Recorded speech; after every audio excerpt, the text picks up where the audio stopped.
चरण की वोटिंग में जिस तरह से हिंसा की खबरें अलग अलग जिलों से आई हैं, वो अपने आप में साबित कर रही हैं कि बंगाल में कानून व्यवस्था कितनी चरमराई हुई है। बंगाल की इसी खस्ताहाल कानून व्यवस्था ने बीजेपी को बंगाल के सियासी गदर में मुखर होने का मौका दे दिया है।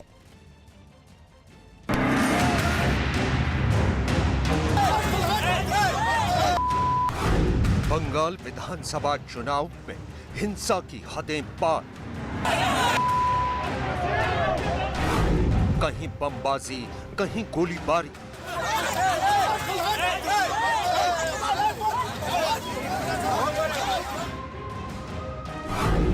फिर सवालों में बंगाल की कानून व्यवस्था।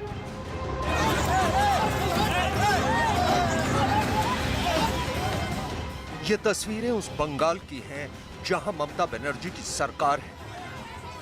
ये तस्वीरें उस बंगाल की हैं जहां मां माटी मानुष का सरकार नारा देती है।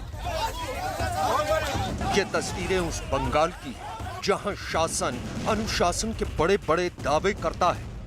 हुगली, बीरभूम, कूच बिहार और हावड़ा से आई ये तस्वीरें उस बंगाल की हैं जहां कई जगहों पर चौथे चरण के मतदान में या तो हिंसा भड़काने की कोशिश की गई या फिर सियासी दलों के बीच जमकर मारपीट हुई।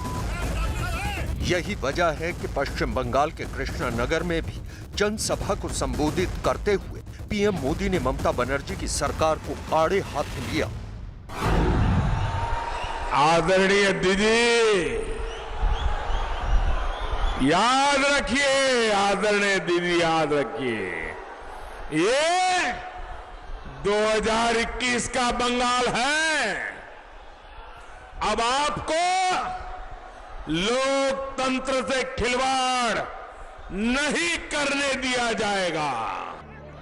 पश्चिम बंगाल में इस बार सियासी लड़ाई आर पार की है। टीएमसी के सामने बीजेपी किसी बड़ी चुनौती की तरह है। बीजेपी की रैलियों में उमड़ने वाली भीड़ पहले ही ममता बनर्जी की नींद उड़ा चुकी है। दावा तो ये भी किया जा रहा है कि बंगाल की चुनावी हवा से भी ममता बनर्जी को किसी अनर्थ के आसार नजर आ रहे हैं और शायद इसी वजह से ममता की बौखलाहट का जिक्र पीएम मोदी कर रहे हैं। दीदी, समस्या सुरक्षा बलों की नहीं है, समस्या आपकी हिंसक राजनीति की है। दरअसल बंगाल हिंसा पर मचे सियासी कदर को समझने के लिए चौथे चरण की उस कहानी को भी समझना होगा, जिसकी तस्वीरें बंगाल के अलग अलग जिलों से सामने आई। सबसे पहले हम आपको लेकर चलते हैं उत्तर हावड़ा विधानसभा सीट। उत्तर हावड़ा में सुबह से ही मतदाताओं की लंबी कतार लगी थी, लेकिन कुछ इलाकों में अचानक तस्वीर बदलने लगी। शांति से चल रहे मतदान में खलल डालने के लिए उपद्रवियों ने कहीं बम फेंके तो कहीं तोड़फोड़ शुरू कर दी। बीजेपी का आरोप है ये सब कुछ टीएमसी के इशारे पर किया गया, क्योंकि टीएमसी को लगने लगा है कि उत्तर हावड़ा में भी उसकी जमीन खिसकने वाली है।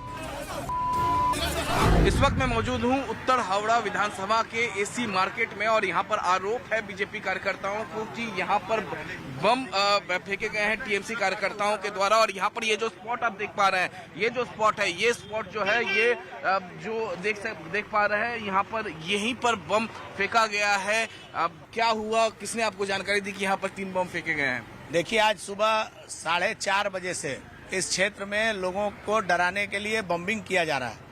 ये डबसन रोड में इसके बगल वाले मकान पे श्री कुंज के पास किया गया, उसके बाद शैलो कुमार मुखर्जी रोड में हुआ, हरदत्त राय चमरिया रोड में हुआ, भैरव दत्ता लेन में हुआ और उसके बाद विभिन्न जगह सुखी संसार में इस बारे में शिकायत कर दी लोकल एडमिनिस्ट्रेशन? मैंने लगातार शिकायत किया, लेकिन मुझे ऐसा लग रहा है कि पश्चिम बंगाल की पुलिस पूर्ण रूप से तृणमूल कांग्रेस के कार्यकर्ता के रूप में काम कर रही है और वो चाहती नहीं है कि यहाँ निष्पक्ष चुनाव हो। इसी बीच झड़प की एक तस्वीर गुलमोहर मैदान से भी आई।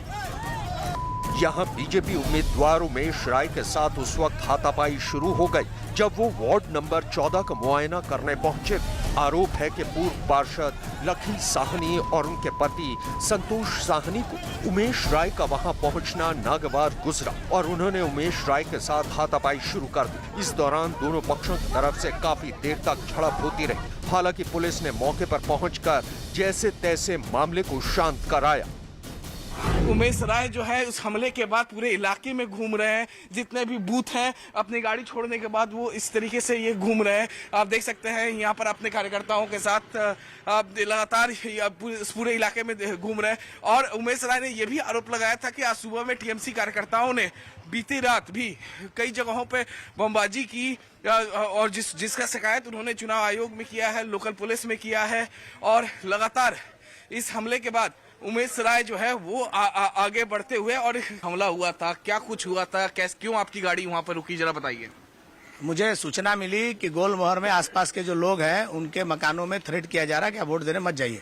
उसके बावजूद भी जो लोग उतर के मतदान केंद्र तक जा रहे थे, रास्ते में कुछ बाहरी महिलाओं को लेकर वहां के स्थानीय पूर्व पार्षद लोगों को धमका रही थी कि आप वोट देने मत जाओ, आपका वोट हो गया, वोट दोगे तो मार के सर फाड़ देंगे।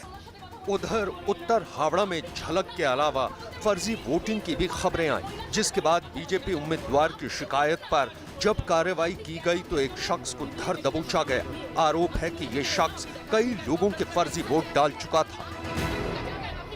हावड़ा उत्तर से ये इस फर्जी वोटर को पकड़ा गया है जो कि बूथ के अंदर मौजूद था। जो कैंडिडेट हैं यहाँ के, उन्होंने जाके पुलिस को शिकायत की, जिसके बाद पुलिस ने कार्रवाई करते हुए उसे गिरफ्तार किया है। उनको पता लगा कि यहाँ के कई मतदान केंद्रों में बाहरी लोग जिनके पास यहाँ का न पर्ची है न मतदान पत्र है, वो लोग आकर मैनेज करके यहाँ पे प्रिसाइडिंग ऑफिसर से, तृणमूल के लोगों से वो अपना वोट कर रहे थे। हम लोग जब यहाँ आए हैं तो हम लोग के सामने ही एक व्यक्ति पकड़ा गया है जो दोबारा वोट कर रहा था। बंगाल के सियासी गदर के बीच हुगली से भी कुछ चौंकाने वाली तस्वीरें आई। यहाँ बीजेपी उम्मीदवार लॉकेट चटर्जी पर जानलेवा हमला किया गया। पूरा माहौल था। दीदी जब लॉकेट दी जब वहाँ पे गई या बूथ गई, पहले बूथ से जब घूम के आ रहे थे तो गो बैक स्लोगन दे रहा था। उसके बाद दीदी जब निकल रही थी तब दीदी की गाड़ी पहले टॉर्चर किया, उसके बाद हम लोग का गाड़ी था, हम लोग का गाड़ी के ऊपर पूरा तोड़-ताड़ ईट फीट लेकर पूरा ऊपर चढ़ाव हो गया। मार देगा ये सब पूरा उन लोग का इंतजाम था, हम लोगों को मार देगा ये सब। इतनी मोटी ईंट है, देखिए इतनी मोटी ईंट है जिससे ये हमला किया गया। खुदा ना खासा अगर किसी के सर पे लगती तो बहुत बड़ा नुकसान होता। अब भैया कैसे तुमने बचाया, जरा तुम बताओ। आज न्यूज़ 18 इंडिया के कैमरे पर अपना जान को दाव में लगा के बचाते हैं रिपोर्टर कैमरामैन के लिए। अगर मेरे को कुछ हो जाता तो क्या कौन चलाएगा गाड़ी? यहाँ से कलकत्ता 200-150 किलोमीटर दूर है, वहाँ से कौन आएगा? जब तक आदमी मर जाएगा तब आएगा। और ये इस तरीके का ये पूरा माहौल था। लोगों ने भारी तादाद में घेरा, पत्थर से हमला किया।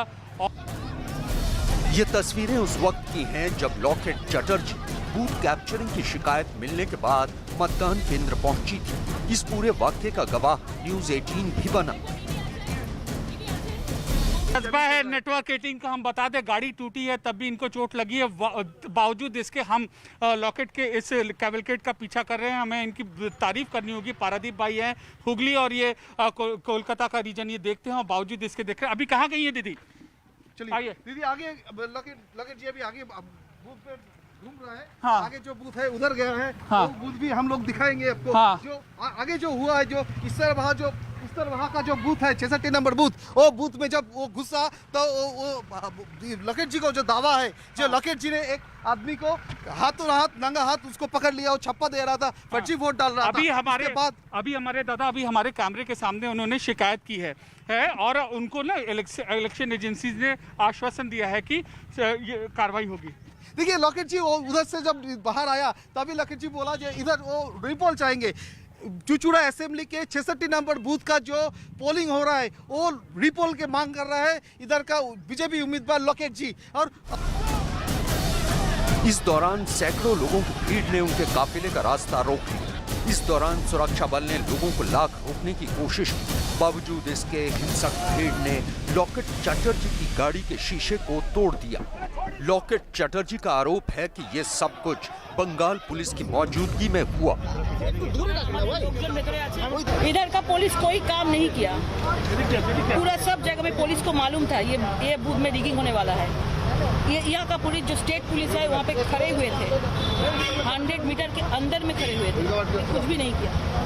हुगली में लॉकेट चटर्जी पर हुए इस हमले का वीडियो बीजेपी प्रवक्ता संबित पात्रा ने अपने ट्विटर हैंडल पर शेयर किया है। संबित ने वीडियो शेयर करते हुए लिखा है कि टीएमसी की बौखलाहट और हार का डर साफ दिखाई देने लगा है।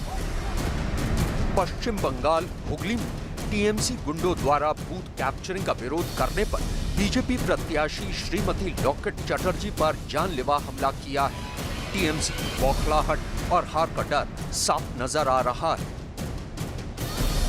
बंगाल के सियासी पोस्टर की ये वो तस्वीरें हैं जो अपने आप में साबित करती हैं कि बंगाल की ये राजनीतिक जंग अब आम चुनाव न होकर उस गदर में तब्दील हो चुकी है, जहां सत्ता बचाने की खातिर हर दाव पेंच और हर हथकंडे का इस्तेमाल किया जा रहा है।